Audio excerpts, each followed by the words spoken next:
Good afternoon or evening, depending on where you are. Now we are very excited to hear from our following speaker. His Holiness Bhakti Caru Swami is one of the most senior spiritual masters and a governing body commissioner in the ISKCON Society. In 1977, Srila Prabhupada awarded him sannyas. He translated Srila Prabhupada's series of books into Bengali, created, wrote, produced, and directed the epic biographical video series Abhay Charan, developed dynamic temple programs and outreach projects in Ujjain, Madhya Pradesh, and Panihati, West Bengal. Although Maharaj attends many different projects and has many different responsibilities, he continues to guide and inspire devotees all over the world with his profound Shastric knowledge and sweet singing of devotional bhajans and his unalloyed devotion to Srila Prabhupada and ISKCON. Gurudev was always very close with His Holiness Bhakti Caru Swami, praising his purity and magnanimous nature. Maharaj generously took care of every aspect of Bhakti Tirtha Swami Samadhi after his departure. We look forward to hearing Maharaj's gem of wisdom concerning creating new memories with the spiritual master after their departure. Hare Krishna. Namo Om Vishnu Padaya Krishna Prishtaya Bhutale Srimate Bhakti Vedanta Swami Niti Namine Namaste Saraswati Deve Gauravani Pracharine Nirvishesha Shunnavadi Paschata Deshatarine Bansha Kalpatarubhascha Kripa Sindhubhai Vacha Patitanang Pavanebhyo Vaishnavibhyo Namo Namo Shri Krishna Chaitanya Prabhu Nityananda Shri Advaita Gadadhar Shivashadi Gaura Bhakta Vrinda Hare Krishna Krishna Krishna Hare Hare Hare Rama Rama Rama Hare Hare. Hare Krishna. Thank you all very much for giving me this opportunity to be with you all on this very special occasion. I can well imagine how important this day is to all of you, and we all have got together, and you are allowing us also to be with you all and share our memories, and not only the memories of the past, but we have to create newer memories also. Like, as you all know, the spiritual master manifests himself in two ways: in the form of his Vapu, physical form, and Vani, through his instructions. And Vapu form is temporary, but the Vani remains forever. The spiritual master is a tattva. He is there with the disciple. And first he manifests himself as the super soul, Krishna, wherever the living entity goes after rejecting him in the spiritual world and comes to the material nature. Although the living entity rejects Krishna, but Krishna never rejects him. Krishna always goes with him. And he's actually waiting when the living entity is going to turn towards him. He's waiting for that. Like, he doesn't want the living entity to suffer in this material nature. But due to his misconception that he can enjoy without Krishna, he can enjoy independently, gratifying his senses, the living entity actually invites more and more distresses and difficulties. And then when Krishna sees that the living entity has become sincere, then he actually sends the spiritual master. The spiritual master who is present, who is going to guide him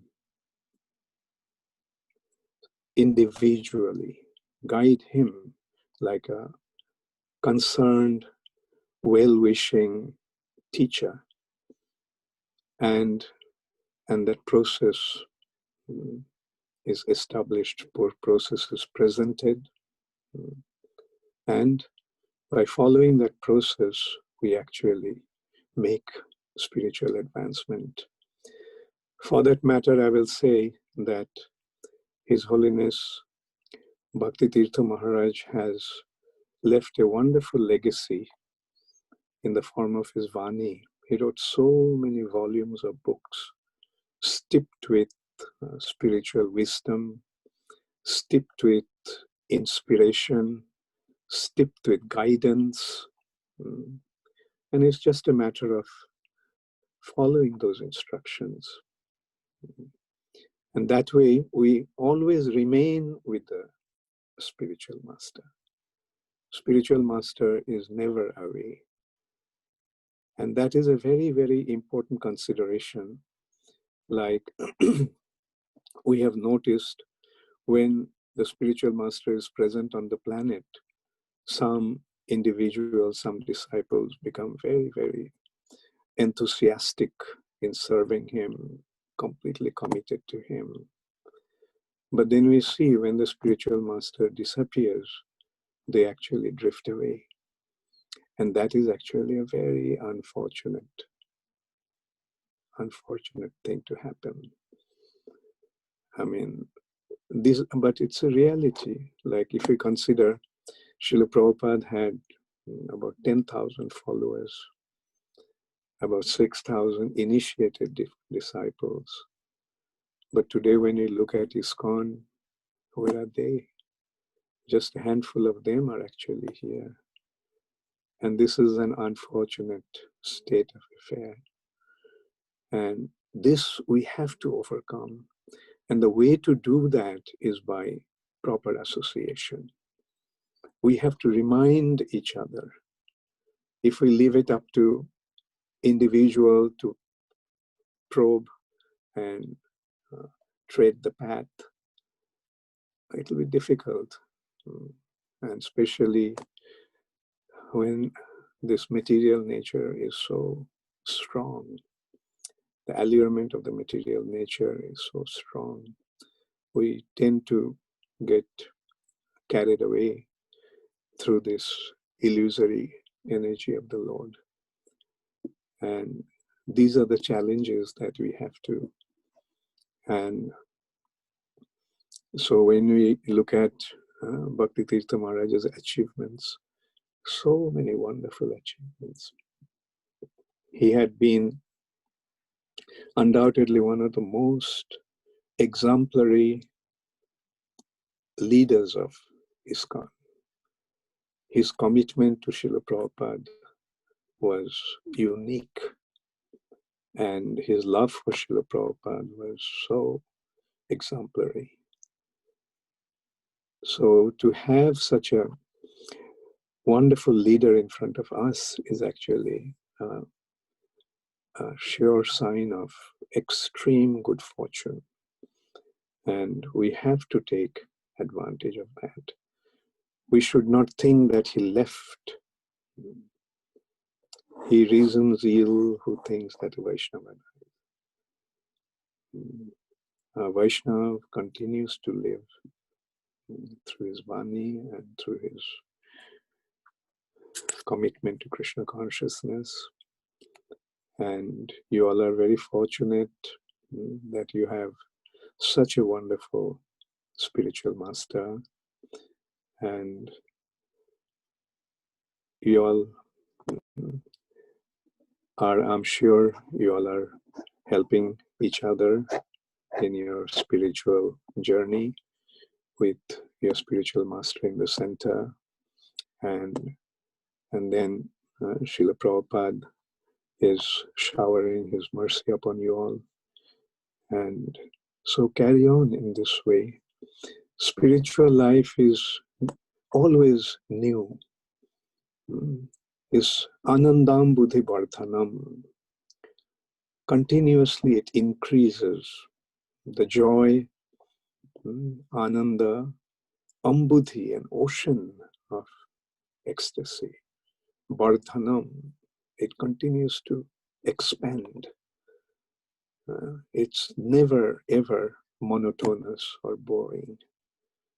Materialistic life is boring, but spiritual life is always exciting, full of newness, full of challenges. And that's what makes the spiritual life so wonderful. So, and Srila Prabhupada has created a very wonderful society for all of us, the International Society for Krishna Consciousness. And we can see that it's because of this institution that our spiritual life is protected, irrespective of where we are, or wherever we go. Especially when I travel so extensively, I I notice what a wonderful arrangement Srila Prabhupada had made for us.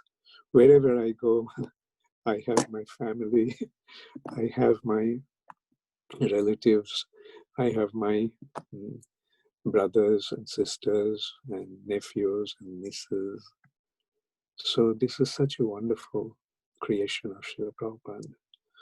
And this has a very important mission. And this is what we have to actually focus on Bhakti Tirtha Maharaj's achievements. He was so committed to spread Krishna consciousness. Wherever he went, that was his only concern, how to promote Krishna consciousness. And wherever he went, he got incredible response. He was a personality who was liked by all. He had such a wonderful personality, very charming, very sincere, very charismatic, and very vibrant. Like to be with him was like being in the spiritual world.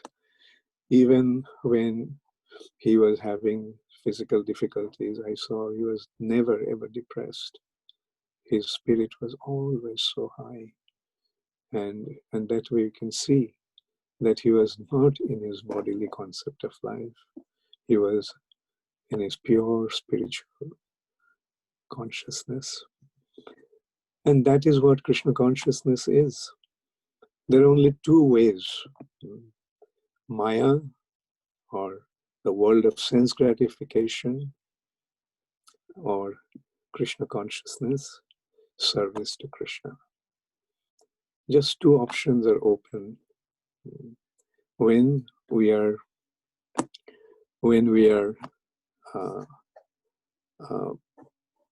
in Krishna consciousness, then Maya automatically disappears. We lose all interest for sense gratification. And that's why, once again, we have to have the association of devotees. So please make it a point to associate with each other. And now we are seeing this Zoom has been such a benediction. Like, irrespective of where we are, we can actually communicate with each other, like we are doing practically all over the world. We are communicating with each other. And let us consider our good fortune that we have such a wonderful spiritual guide like Bhakti Tirtha Maharaj. He set such wonderful examples with his own activities and achievements.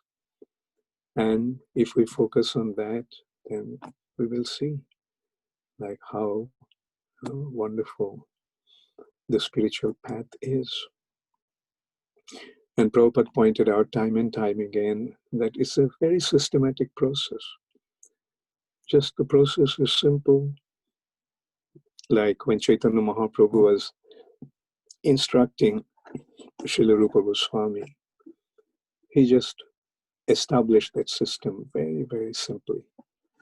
He said, while the living entity is traveling in this material nature, in the universe, Brahmanda Brahmite Kono Bhagavan Jeev, Guru Krishna Prasade Pai Bhakti Lata Bij. Yeah, that is the role of a spiritual master.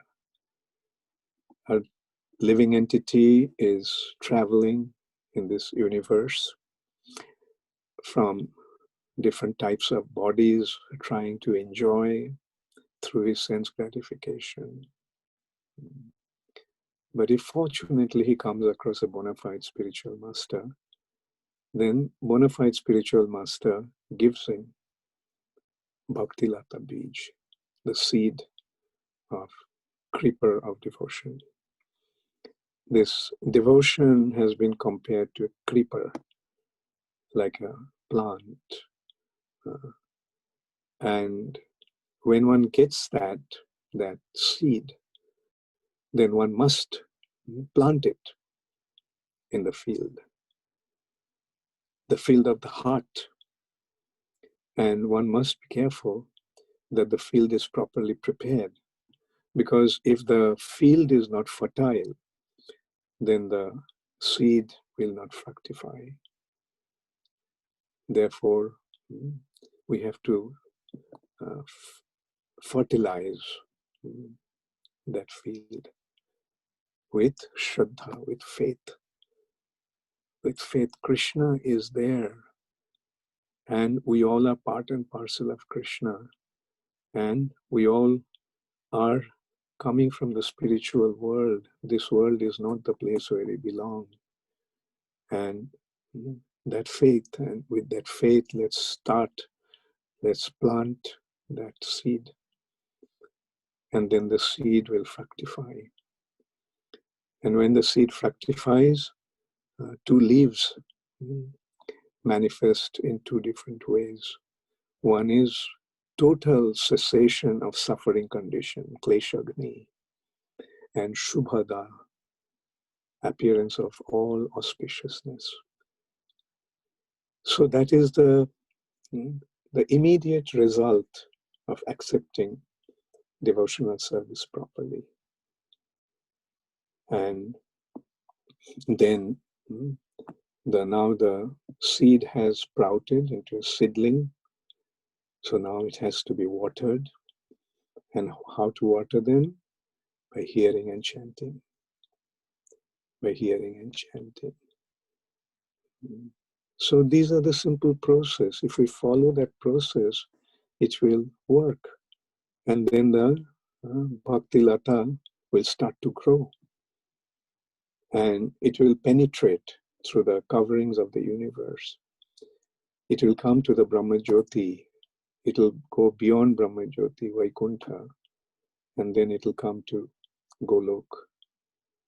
And in Golok, the Bhakti Lata will get the shelter of Krishna's lotus feet. A creeper needs solid support. Creeper cannot grow on its own. It needs a support. And then only it gets properly situated. And when the Bhakti Lata gets the shelter of Krishna's lotus feet in Golok Vrindavan, then the Bhakti Lata begins to flower and fruit. The flower of that Bhakti Lata is Bhava Bhakti, and fruit is the Prema Bhakti. It's such a simple and effective process. It doesn't take very much. All it needs is proper faith. All it needs is following the process properly by hearing and chanting. Hearing and chanting is important because that gives us the understanding of the spiritual reality. Otherwise, we may fail to recognize what the spiritual world is like. We may fail to recognize what will be the benefit going there. And when we read, then we become aware the the benefit, like Anandam Buddhivardhanam Pratipadam Purnam Mitashvanam. The ocean of ecstasy continues to grow. And it is actually a world of ecstasy, world of joy. Material nature is illusory. It gives us the allurement or false impression of enjoyment. But there is no enjoyment in the material nature.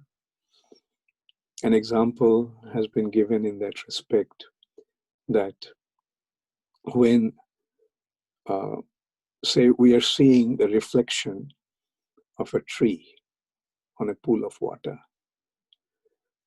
In the pool of water, we are seeing the reflection of the tree, we are seeing the green leaves, we are seeing the fruits and flowers. And if you're hungry, we cannot really pick the fruits from there and quench our thirst or satisfy our hunger. So that is the meaning of illusory. It gives the impression of substance, but it is only a reflected impression. In reflection, the substance is not there. Therefore, we cannot get what we are actually aspiring to get from there. Therefore, we have to go to the right source. Here in the reflection, there is no fruits and flowers. But in the real tree, there is fruits and flowers. Otherwise, the reflection couldn't be there. And when you go to the real tree, yes, we can pick the fruits and eat it. We can pick the flowers and we can offer them to the Lord. So that is the reality.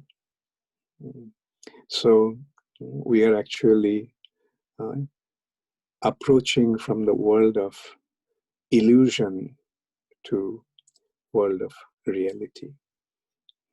Sattang Parang Dhimahi, the absolute truth, ultimate truth. And that is the goal of life.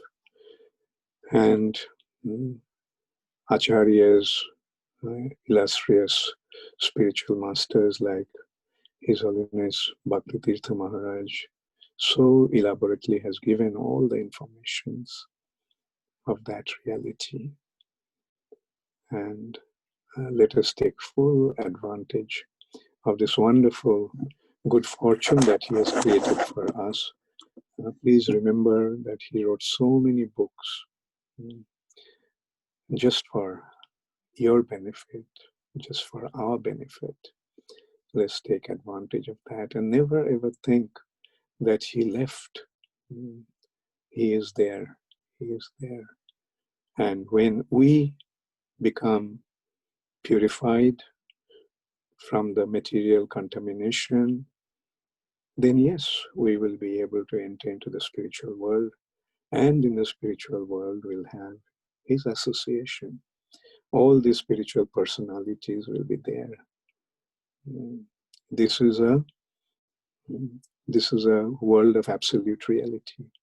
It's not some sort of concocted ideas. It's a science.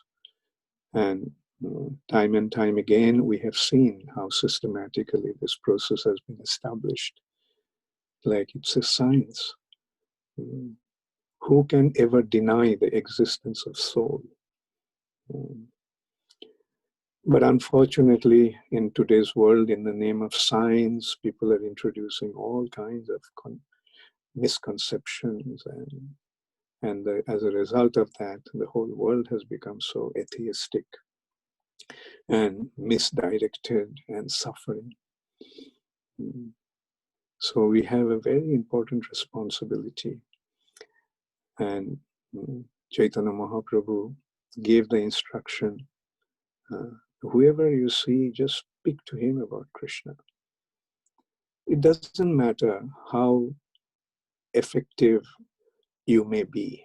If you simply know that Krishna is God, if you have the full faith that Krishna is God and you are His parts and parcels, living entities are Krishna's eternal part and parcels, and they're we all are coming from the spiritual world, and our destination is to go back. And we found the process to go back to the spiritual world.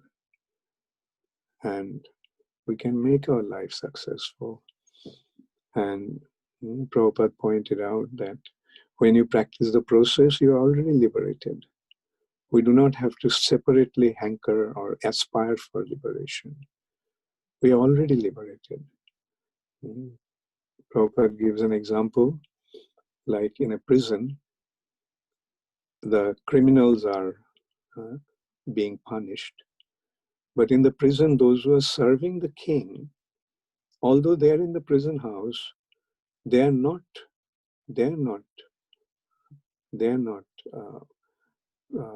criminals. They are not prisoners. They are king's men. Similarly, when we become engaged in serving Krishna, then we become Krishna's men. And then we have only one responsibility: how to make the suffering conditioned souls become aware of the spiritual destination and achieve the ultimate goal of life. In other ages, this process was very, very difficult. This process was actually ascending process from Karmakanda section to Gyanakanda section. Then after Gyanakanda, after achieving perfection in yoga, they used to come to the platform of devotional service. It was a gradual elevation, ascending process. But Chaitanya Mahaprabhu has given us a descending process. It has given us, like directly to us. We didn't have to achieve yogic perfection and philosophical perfection.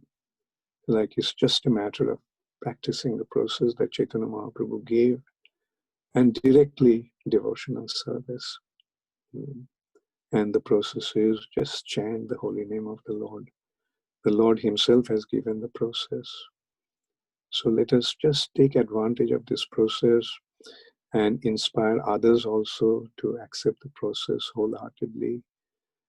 And this is how this Krishna consciousness movement is going to spread all over the world. We have a very, very important responsibility. Like Chaitanya Mahaprabhu wanted that this Krishna consciousness movement is going to spread all over the world, in every town and village. He is the Supreme Personality of Godhead, and his words are not going to go in vain. It's bound to happen. It's bound to happen. The consideration is how we are going to become engaged in that wonderful mission, wonderfully magnanimous mission. And so this is how we can actually take advantage of this wonderful process. And this is how we can actually show our sincere gratitude to His Holiness Bhakti Tirtha Swami Maharaj. And we, at a time like this, I just feel like telling you, if there is anything I can do, please don't hesitate to let me know. If there is any way I can help you, so please don't hesitate to let me know. Thank you very much. All glories to Srila Prabhupada. So, does anybody have any question?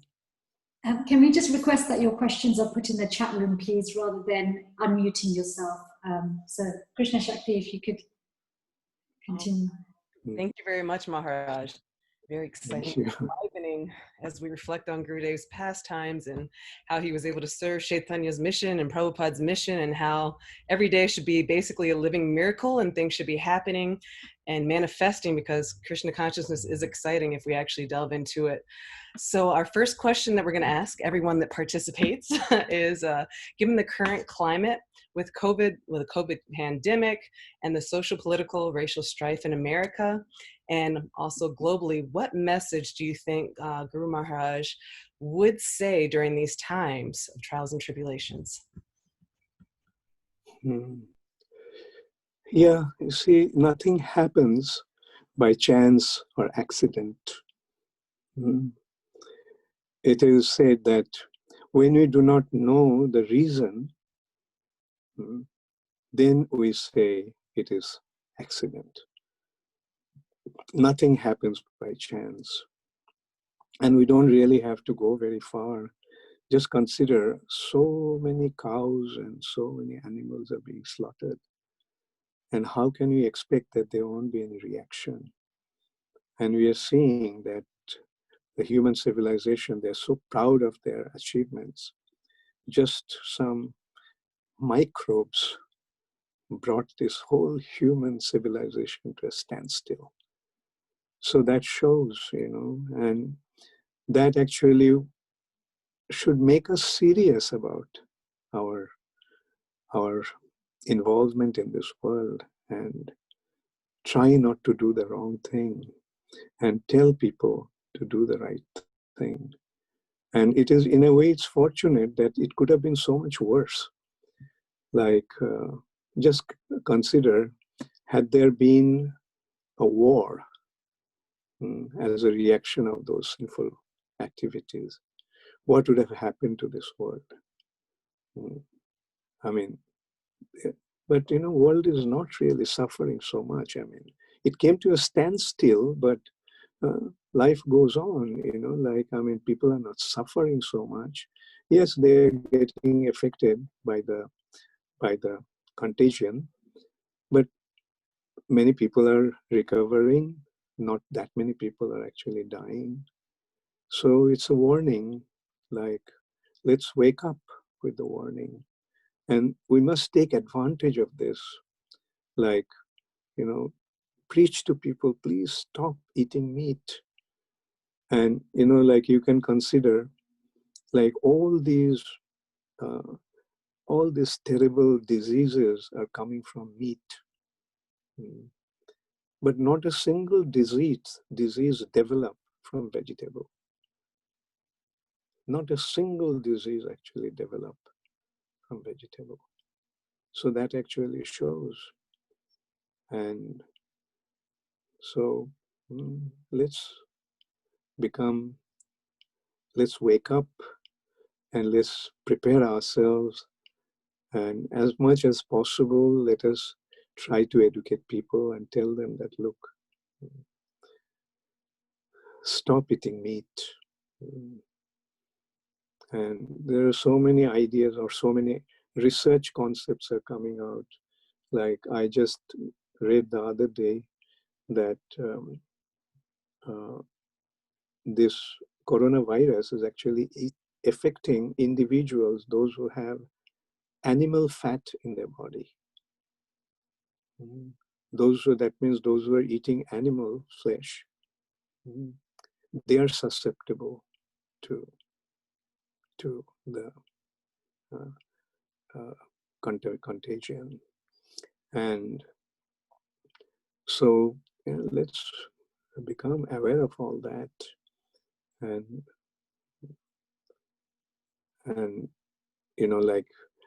this is the beginning. We should not think that this is the end. People are hoping against hope that everything will become perfectly all right. And now the world is going to become normal again. But who knows? And one thing is that we notice, you must have also noticed that not many devotees actually got affected by coronavirus.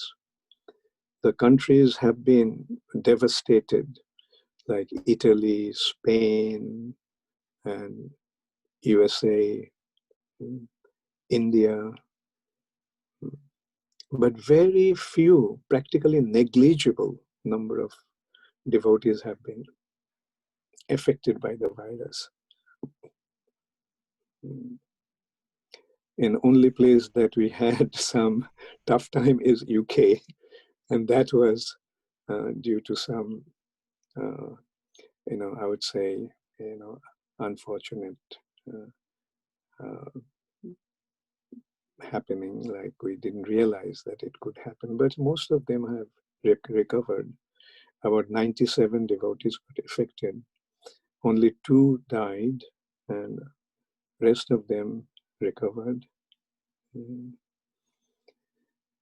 And so, yeah, let us take shelter of Krishna.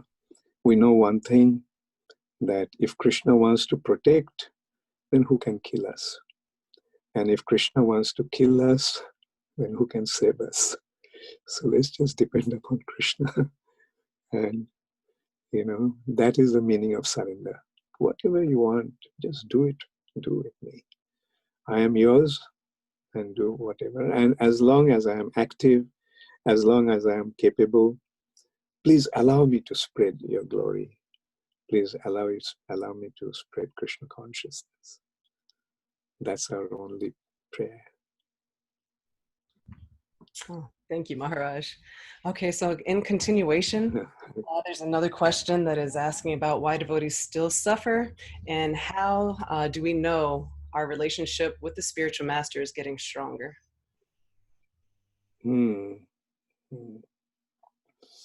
Yes. As we pray every day, that is the secret of success. Guru mukho padma bhakya chittete koriya oikko ar na koriho mone asha. Just accept the instruction of the spiritual master wholeheartedly.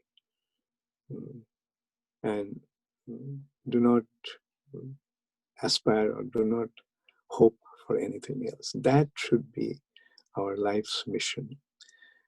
We found a spiritual master who is guiding us so wonderfully, and who had been guiding us, and who is still guiding us, and he will continue to guide us, provided we remain faithful to him. He is there. He is there. In our heart, a spiritual master is there.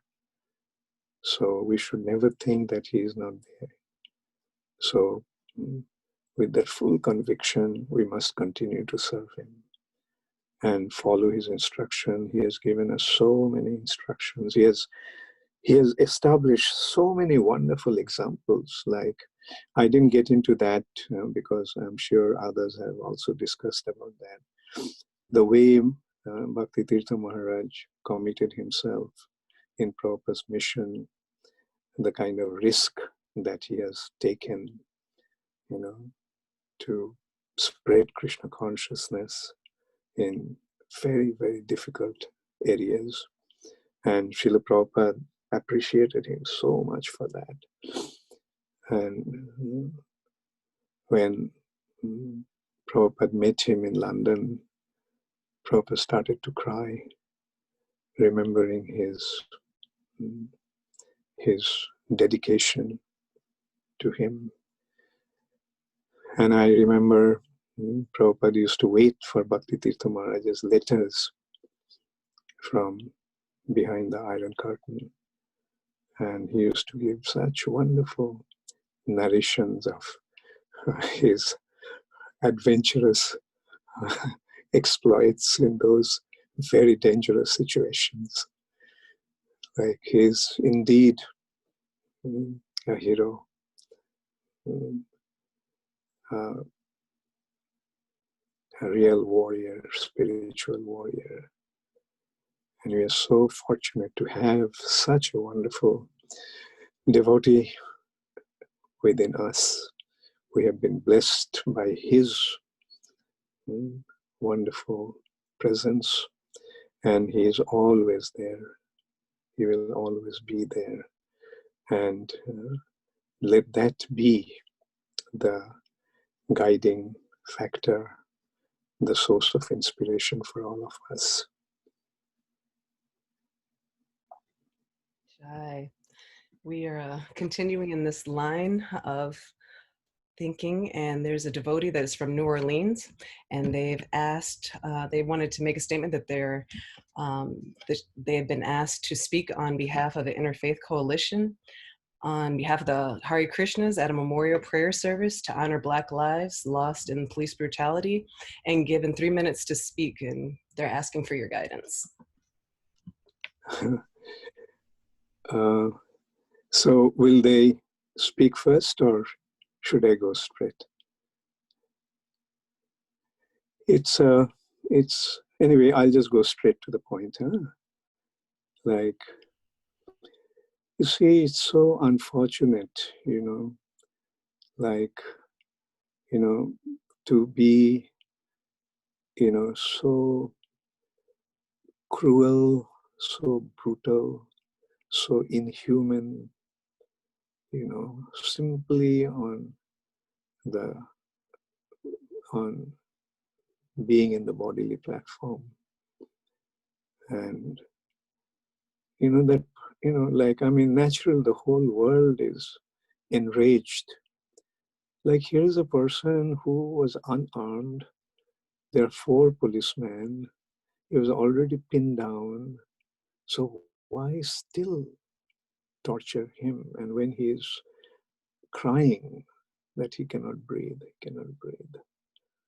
And for 8 minutes, they just continued to press. And I hope that this kind of incidence is going to change the world situation. I think people have to seriously start considering, like, why all this? Why can't we deal with each other with love, care, and compassion? Just, racial discrimination based on pigmentation of skin, and it's so unfortunate. And that's not human civilization. That's not even animal civilization.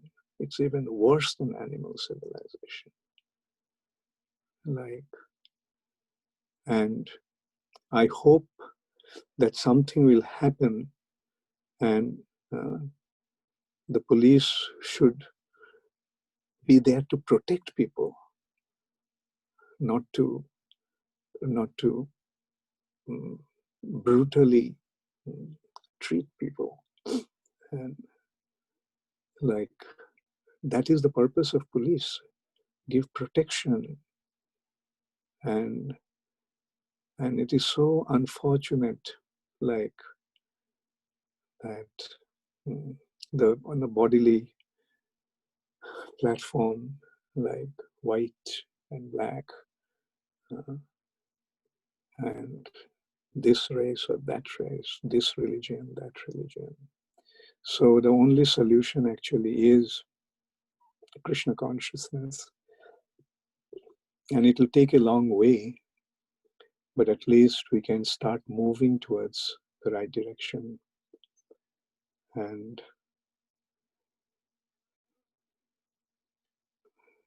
let us create a proper awareness of our loving relationship. We all are children of Krishna. We all are spirit souls. So why are we making all these discriminations? And now I do not know how it is going to happen, but at least we can say, let's start somewhere. Let's start somewhere. Even if it's a baby step, let's start somewhere and give people the right understanding.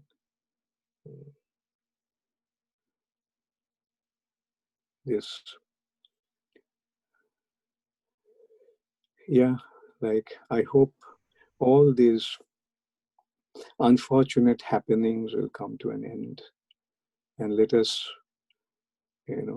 establish Krishna consciousness properly, and that will create the right spiritual atmosphere, and there everyone will be happy. Thank you so much. Because again, Yes, please. No, continue, please. Yeah, right. Like, and like Kali Yuga is actually the age of quarrel and, dissension, and on just some trivial issues, they're inflamed and see so much brutality, so much violence, so much harm. And let us spread our love. And this is also, again, I'll go back to Bhakti Tirtha Maharaj. He was always promoting the culture of love. And that is the secret, actually. With love, we have to conquer hatred.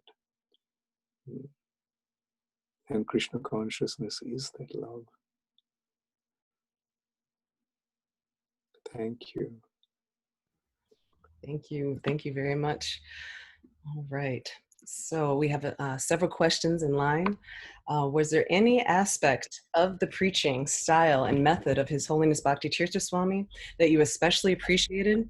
And given the changes in the world since his physical departure, what do you think his focus would be in 2020?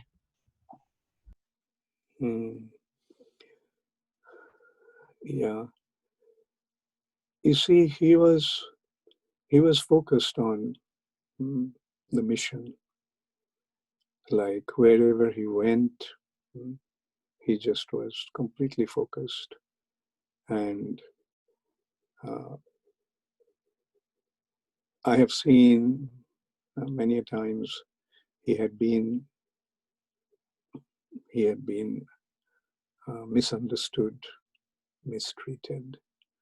But at the same time, I have seen, like, although he was hurt, sometimes he shared it with me. But at the same time, he was not affected by that.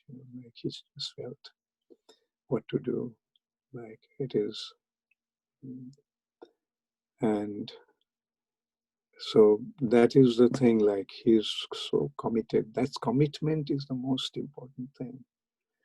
Like we have a mission and let us commit ourselves to that mission and let us motivate others and facilitate others. That's what Maharaj was doing all the time. He would motivate them, the followers, and he would facilitate them and he would guide them. And that's how he achieved so much. And the thing is that, as I mentioned, like Krishna consciousness is actually a culture of love.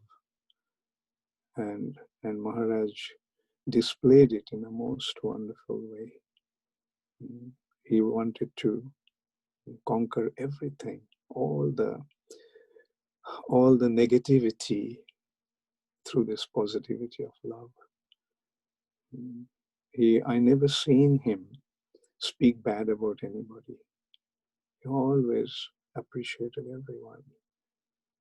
And if he could not appreciate, then he was silent. And so it happens what to do. And I wish he was here at a time like this. I think Maharaj's presence was very, very important. He could have really given a proper guidance, proper leadership.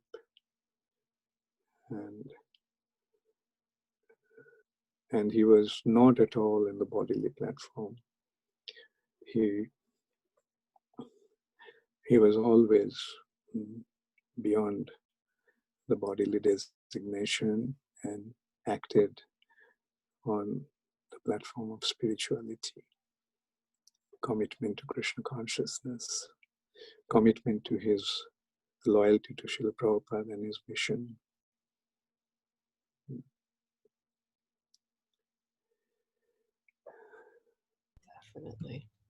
Definitely. So what is the quality in Bhakti Tirtha Swami that you admire the most, and what is your one of your favorite pastimes with him?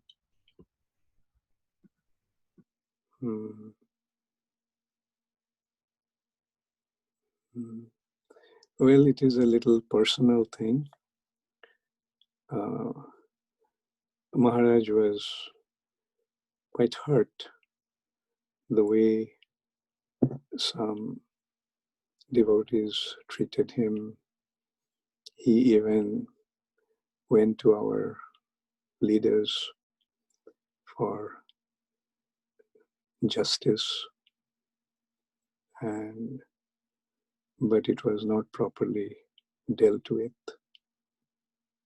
And he was hurt, but at the same time, he just took it in a right spirit, with a proper attitude. And he said that, well, it's making me more humble. It is forcing me to become more tolerant. And that is the wonderful quality that I have seen in Maharaj. Always so humble, so tolerant, and accepting every situation in such Krishna consciousness, like putting Krishna in the center. And that is what spiritual life is. Like the material nature, whatever is happening, these conflicts and things, these are just the conflict of karmic reactions. That's what you are actually telling me. These conflicts are actually the conflicts of karma. But they'll pass. And whether I'm treated rightly or wrongly, Krishna is watching. Krishna knows. And that's what really matters. How Krishna is seeing me. Not how the world is treating me, but how Krishna is seeing me. And that was a wonderful recollections I have from that very difficult situation, I must admit.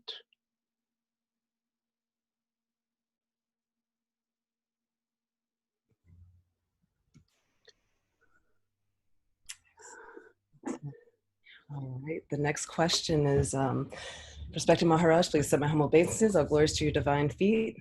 How to be very strongly connected to one's spiritual master if one receives only Vani, association of one spiritual master, and not Vapu Sangha. I, being not such a devotee to become strong just by Vani association, I feel that the need of Vapu association. Thank you very much. Yeah. As I pointed out, like the attachment to Vapu is the neophyte stage, and attachment to Vani is in an advanced stage. And Vani means not just, like I would suggest, like read Maharaj's books. Note down the important points that you find there, and then broadcast it to others. Things that you have considered to be important, present it to others. So this is how you are actually going to serve as Vani. Like, always remember, spiritual life is not a sentimental thing. It's a business. Vyavasayatmika buddhi is business. And it's a way to practice it, a proper way of practicing it. So, and if we practice it properly, the result will automatically be there. And so that is how we have to actually focus on Vani. We should never think that he's gone. Rather, we should see that how he's still guiding me, how he is still inspiring me, and how he is still motivating me, and just follow it in that way. And main thing is that, what you appreciate, you broadcast. That is how Shravanam, Kirtanam. Kirtanam is very, very important. So Vani has to be Shravanam and Kirtanam. First you accept, and then you broadcast. And that is how you show your appreciation to your spiritual master's Vani.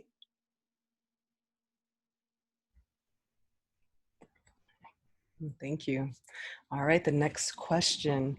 As Srila Prabhupada disciples, how did you cultivate such loving relationships between each other as God brothers and sisters? How do you resolve conflict when you had different views, even on spiritual subject matters? Thank you. Yeah. Well, focus on the main objective. Say, for example, Prabhupada said, your love for me will be shown by how you cooperate with each other. So let that be the focus. Like, it is not easy to cooperate. You know, if it was easy, then Prabhupada wouldn't have given us such a challenge. Your love for me will be shown by how we cooperate with each other. Cooperating is very, very difficult. And so that's why, you know, we have to show, for the sake of our love for Srila Prabhupada, we have to cooperate. And even if there is differences, and it is not that we don't run into differences, you know, in course of our preaching, course of our management, course of our activities. But, you know, like we have, Prabhupada has given us a proper structure. And, you know, we have to accept that structure of line of authority and let them resolve if there are any differences. So that is how I think we have to resolve our differences. Like, it's not that there are only differences. We do face differences. I'm sure you also face differences. So, but, you know, like with a higher objective, we have to overcome that.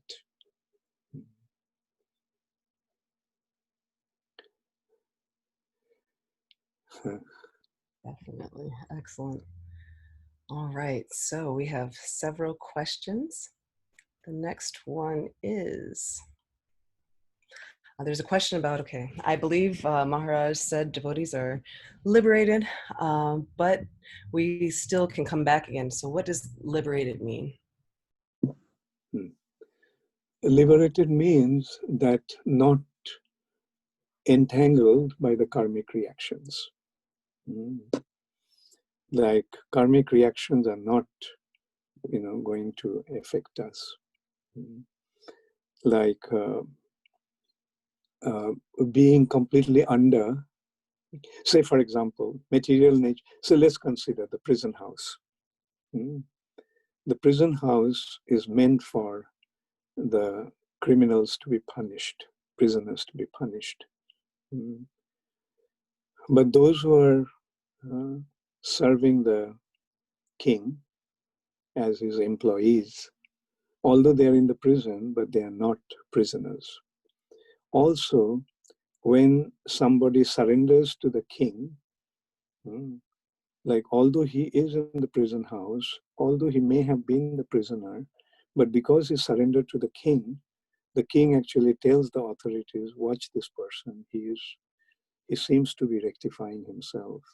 So don't punish him, rather guide him and see how he is doing. And then eventually, you know, when he acts properly, they make him a role model for others, prisoners also, to follow his example. So he's not being punished anymore in the prison. He's treated, you know, like a very special personality, free from the suffering condition. So that is the thing, like, when one takes to Krishna consciousness, one becomes free from the suffering condition of this material nature.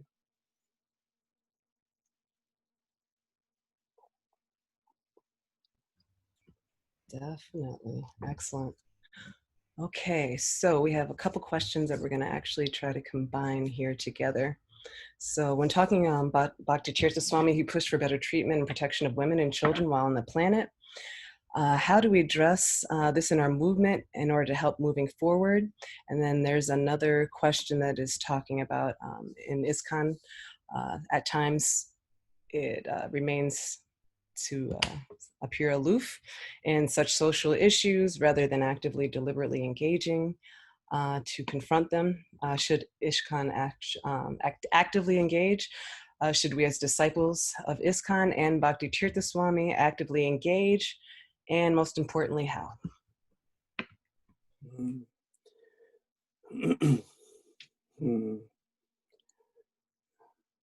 Well, you know, the thing that comes to my mind straight away is I wish Bhakti Tirtha Maharaj was here right now.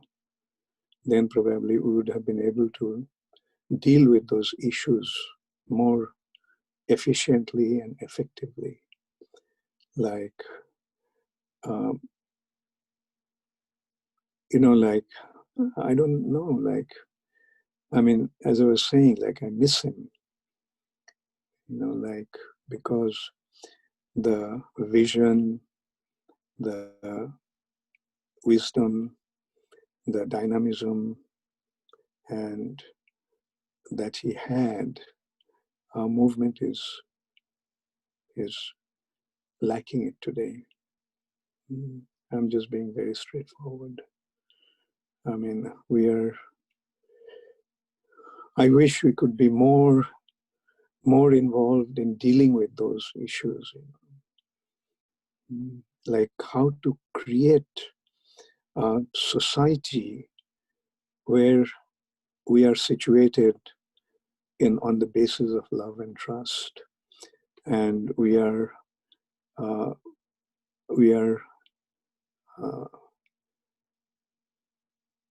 you know, like creating the proper environment to, because, you know, like taking care of children and taking care of women, these are the two most important things in the society.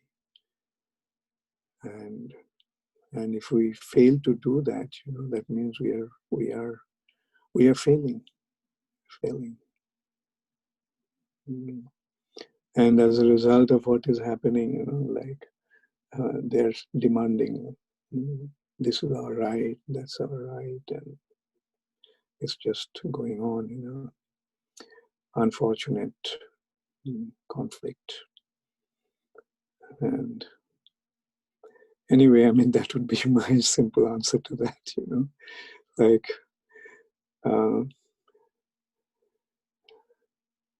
anyway, as I said, let's try to do something. Those who are like-minded individuals, let's all get together and let's try to do the right thing for the benefit of this world. We have nothing to gain here. We are here simply to benefit the world. That's about all we want. Personally, we have nothing to gain.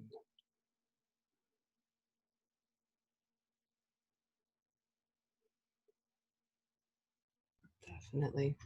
Maharaj, thank you so much for your reflections and realizations and sharing your time with us. We really appreciate this opportunity and feel really blessed to be actually able to be with you all online. So thank you so much, Maharaj. I'm going to turn it over to Chit. Thank you so much.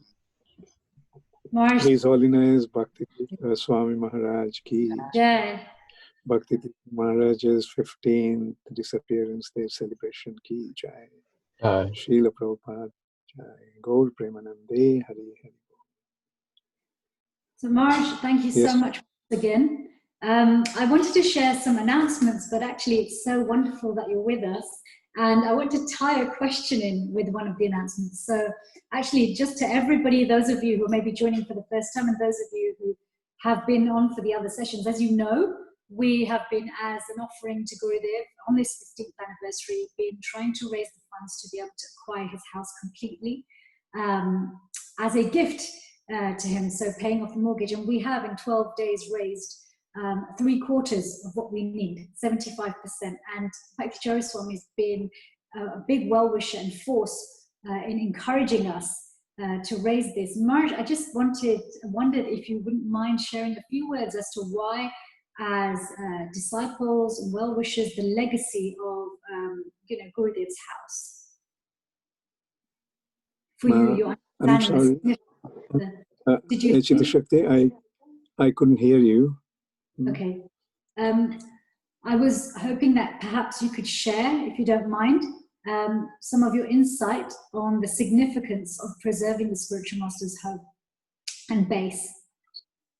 Spiritual master's home. Oh, okay. Okay. So you're talking about Gita Nagari Maharaj's? Yes. Yeah. Because yeah. we've been trying to, Yeah. as you know, we've been trying to raise the funds to offer it to him as a gift, and we're 3/4 of the way there. But a lot of that's been done with your encouragement and enthusiasm, and I just was hoping that you could share some thoughts on why, for us as disciples and well-wishers, why that home is so important, why that place, that tirtha, is so important. Yeah. Well,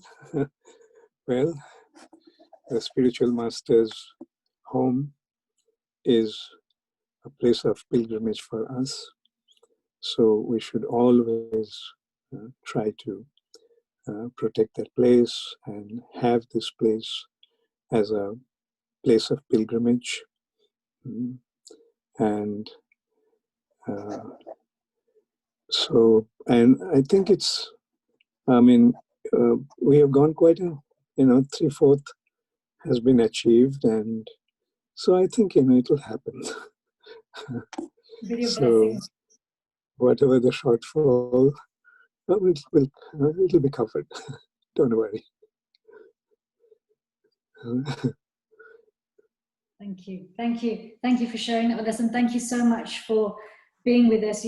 As Krishna Shakti mentioned, you were always very, very dear to Gurudev. He would always speak about how magnanimous and pure you were, how you were always so kind to him. He had so much affection for you. I remember him saying one time, "Oh, Bhakti Charu Swami, he's a gem." He had so much love, and you gave us so much love and support when Gurudev was on the planet, and since then as well. And how involved you were without hesitation, with arranging Gurudev Samadhi. And whenever we come to you for anything, even when we make mistakes or we leave gaps in approaching you, you're always open-hearted and you're always really kind. So we're really, really grateful to you. Honestly, that we feel Gurudev's presence through you. Thank you very much. Thank you so much. Thank all of you. Hare Krishna. So I look forward to seeing you all again soon. Hare Krishna. Jai Shri Prabhupada. Jai Shri Bhakti Tirtha Maharaj. All glories to the assembled devotees. So devotees, I'm just going to share the lineup for tomorrow. Here we go. So this is the lineup for tomorrow. We're so happy, so many devotees are joining. Those of you who can't get on the Zoom call, or if you have friends who can't get on the Zoom call, you can go to Inter iFast's Facebook page. And if you are coming on Zoom, the code and the password is exactly the same. Tomorrow we have 3 wonderful speakers and 3 wonderful topics all around appreciating Bhakti Swami. And we're kicking off in the morning, and the timings are there on the poster, but we're going to put it to UK time at 11 o'clock in the morning here in the UK. We will be hearing from His Holiness Satchidananda Swami, who will be speaking about Bhakti Swami's mood and mission, followed by, in the afternoon, at 2 o'clock UK time, we will have the wonderful Chandramali Swami. I know Chandramali Maharaj was with us earlier in the call. I don't know if he's still with us, but Maharaj, if you're there, thank you so much. We're really looking forward to your session. And he will be sharing some things from Gurudev's final beggar book, Beggar 4, which was all his reflections and prayers in his final year. And so Maharaj will be speaking about Gurudev's mood. And last but not least, we will be hearing from His Holiness Radhanath Swami at 6 p.m. UK time. And he will be speaking about the life and legacy of Srila Gurudev. And in addition to Inter iFast live streaming all the sessions tomorrow, we'll also have Radha Gopinath Temple live streaming in the evening. The link should be in the chat room now. And those of you who maybe want to take shelter of the books more, have struggled to get hold of the books, through the hard work of Jayananda Prabhu, we have all of Guru's books now available, not just on Kindle, but also Amazon Print on Demand. So wherever you are in the world, you can get a print copy within a few days. And we also have, through the consistent enthusiasm and hard work of Nanda Sinu Prabhu, who's been doing all the technical stuff on this call. He's been, serving by doing Gurudev's website design, running it, everything since 2004. And he has recently just revamped it, made it look very slick and beautiful. So appreciation to him also. Please do check it out, btswami.com. Again, it's in the chat room. So we're looking forward to being with all of you tomorrow. Videos will be uploaded on the YouTube page as well. Thank you so much. Hare Krishna. All glories to Bhakti Swami. All glories to Srila Prabhupada.